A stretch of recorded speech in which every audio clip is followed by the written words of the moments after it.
All right, y'all, we back with another video. So we have Yaga. He finally came out. He was one of the most anticipated units, at least for me, because I know how powerful this character really is.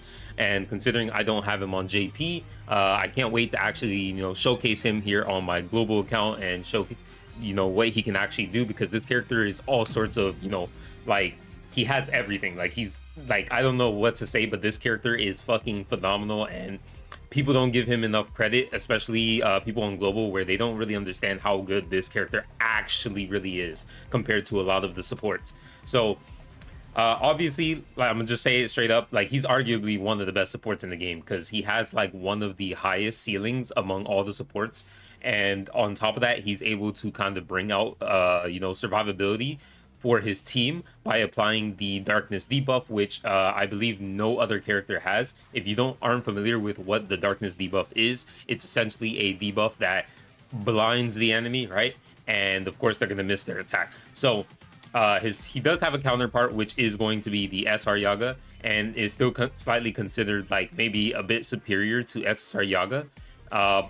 Since Yaga does have the drawback where if you're fighting a specific enemy and they are debuff immune, then obviously your Yaga, the SSR version Yaga, is not going to probably shine. There's also going to be other areas where he only increases damage against one enemy, and if you're fighting like a group of enemies, then you're also probably going to start slacking a little bit there. So that's why SR Yaga can definitely be a lot better in those situations. And he also loses a lot of damage support outside of the yellow team, but doesn't mean you can't use him outside of the yellow team. Regardless, he is still phenomenal there, but you definitely want to be using him with your yellow team a lot of the time. So he's still very powerful. It's just there's a couple things you want to keep into check and kind of decide for yourself. If okay, is there going to be a group of enemies, then I'll probably use SR Yaga. Oh, the boss can't be debuffed, then I'd probably use SR Yaga.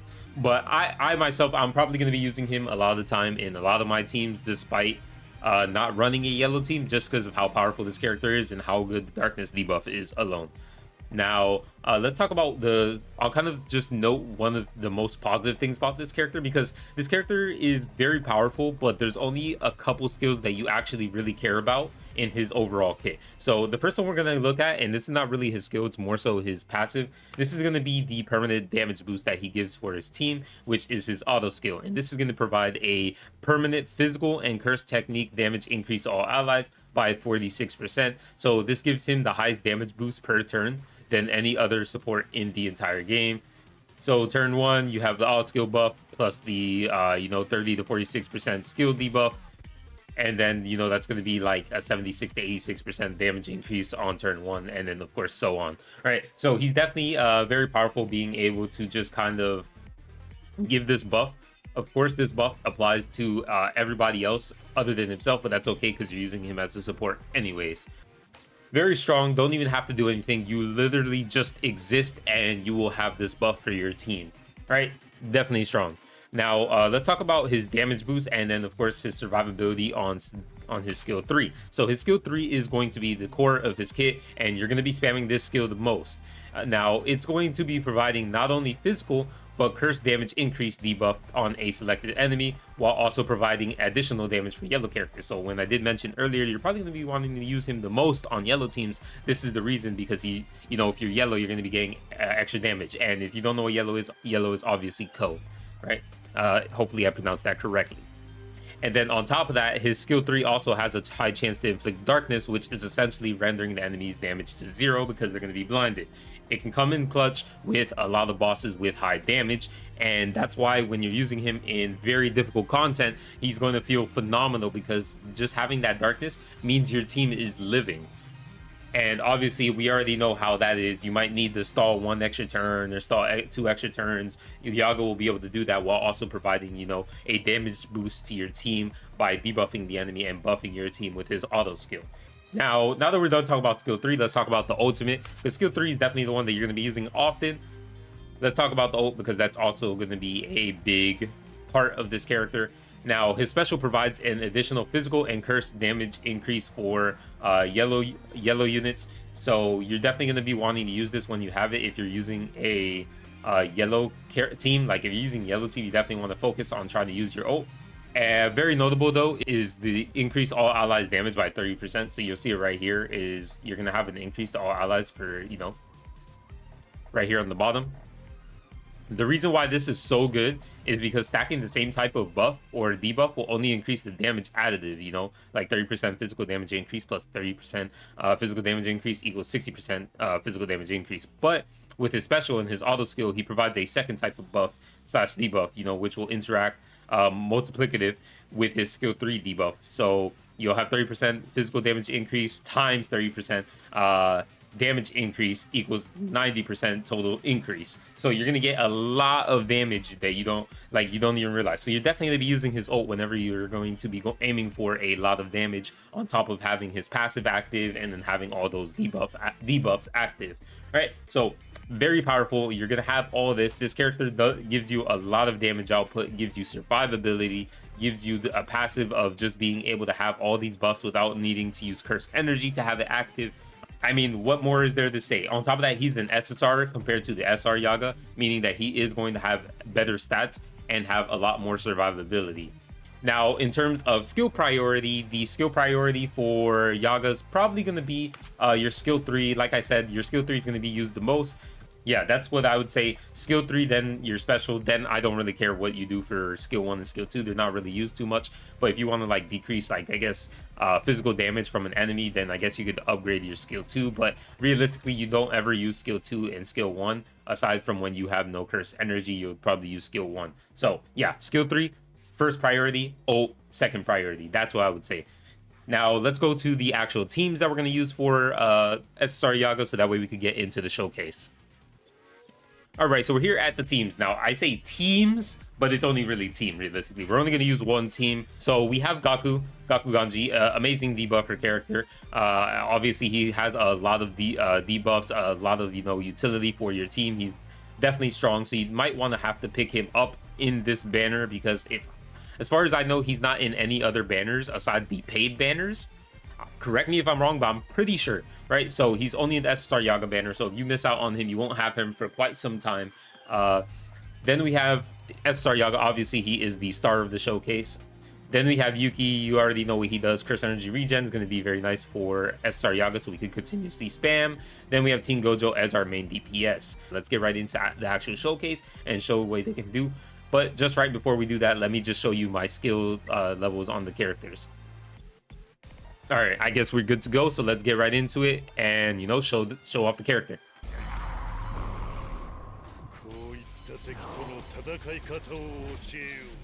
All right, so we're here on the special battle of the new event. Now, I did want to try in a couple areas where, you know, I did tower and all that, but I felt like I had to kind of switch out memories if I wanted to optimize or even properly run the team. I think since this boss is necessarily more simple, it will probably be a lot better to showcase what I can do to the boss, considering he doesn't have a lot of mechanics to actually, you know, hinder me. So first up, we're going to be using skill 3 on Gaku Ganji. We're going to constantly be using that the entire time. Then we're going to be using Unity and skill 3 on Yaga. Yaga, you just want to constantly be spamming his skill 3 the entire duration.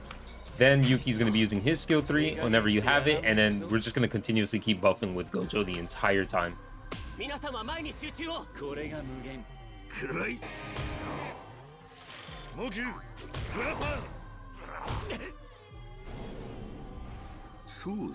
Alright, so we skill 3 again, we skill 3 here, we skill 1, and then we skill 2. So we're just stalling out until we get our, you know,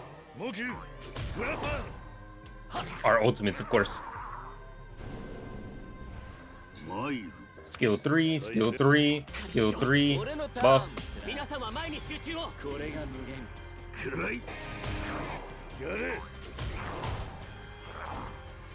As you can see, I inflicted darkness on him, and then he missed Gaku Ganji. That shit is insanely strong. Skill 3, skill 1, skill 2.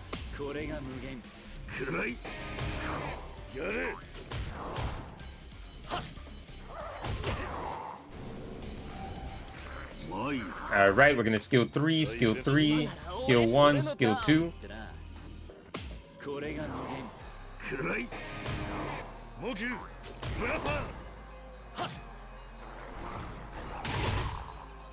Okay, we're still alive. That's fine.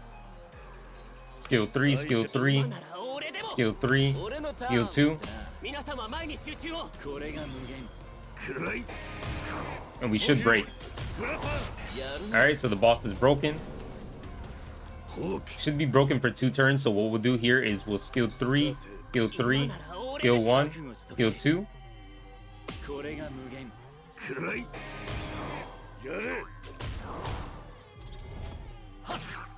Right, and then this turn we'll do the damage. So we do have our ult, but I don't think we necessarily need the ult on Gakuganji here. I think it's just better to use his skill 2. I mean, excuse me, his skill 3, because his ult is just kind of like to reduce the amount of damage that the enemy does to us. So it's not really good on nuking turns, and it's just for survivability. So it's like a situational thing. And it also lowers special gauge, but since the enemy doesn't have any special gauge, we don't really need it. So we're just going to use Combo's Archery Lesson. We're going to use skill 3. Then we're going to use our ult on Yaga, because we do have it, and it does increase your code damage. Like, it does debuff them to increase the amount of damage that your code is going to do. So basically, your yellow. So we're going to use the ult, obviously. Then with our Yuki, we are going to use the memory. And then, of course, the ult to buff our team's damage output with his damage dealt increase from the memory. And then last but not least, Gojo, he does have quite a bit of buffs, right, from himself, right? Now we could have stalled one more turn, that way we could have the maximum amount, but I think we should still be fine, and we'll still have a lot of damage output, right?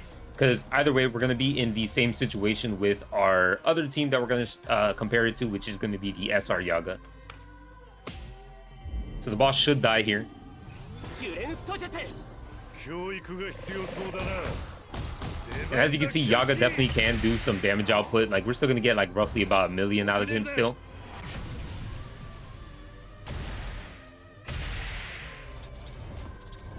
Then we debuff him one more time with, you know, Gakuganji, and then we go in for the kill.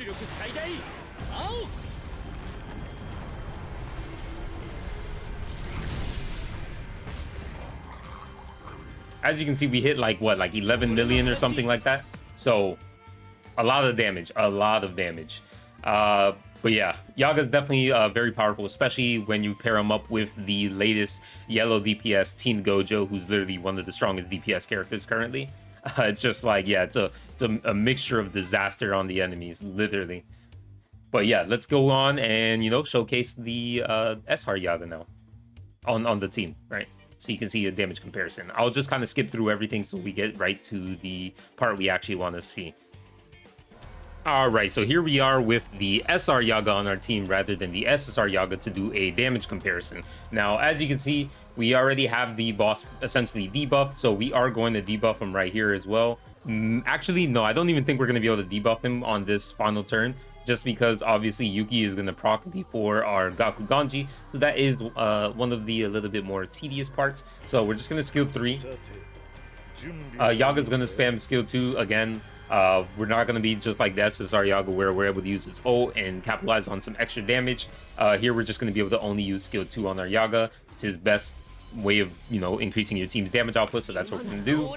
Yuki's going to be using his ult with the memory, and Gojo is going to be using his ult with the memory. I'm just going to show the buffs just so you can see we have the same buffs that we did for when we were using the SSR version.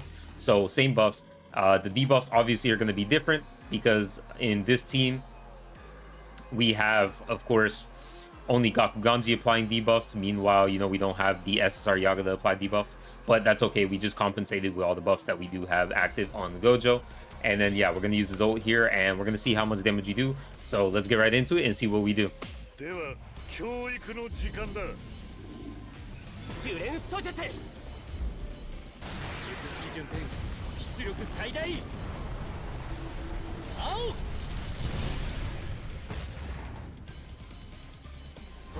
Okay.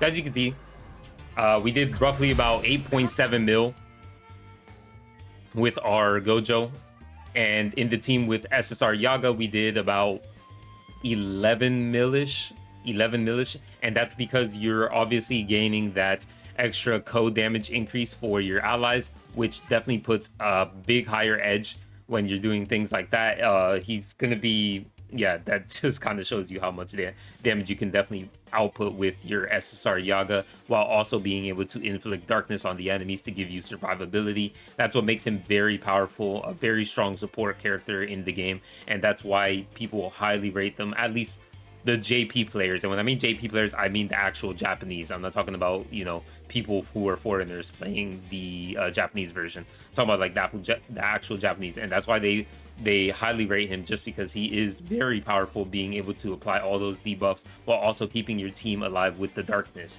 He's insane, right? And he can actually use his ult, unlike Yaga. I mean, obviously you used it with Yaga, but I mean, most of the time you're just using his buffs. Like, I'm talking about the SR version, right? So yeah, that's gonna basically be the SSR Yaga showcase. As you can see, I'm glad I finally have him. I didn't have him on JP, and I really wanted him for the longest, and I still couldn't get him. But on Global, I have him. God bless. Life is good. We eatin'. The GOAT, the king, my glorious king Yaga is here. It's time to fucking tear shit up with him. All right, but yeah, anyways, that's basically gonna be the showcase. I'll see you guys in the next one. Peace.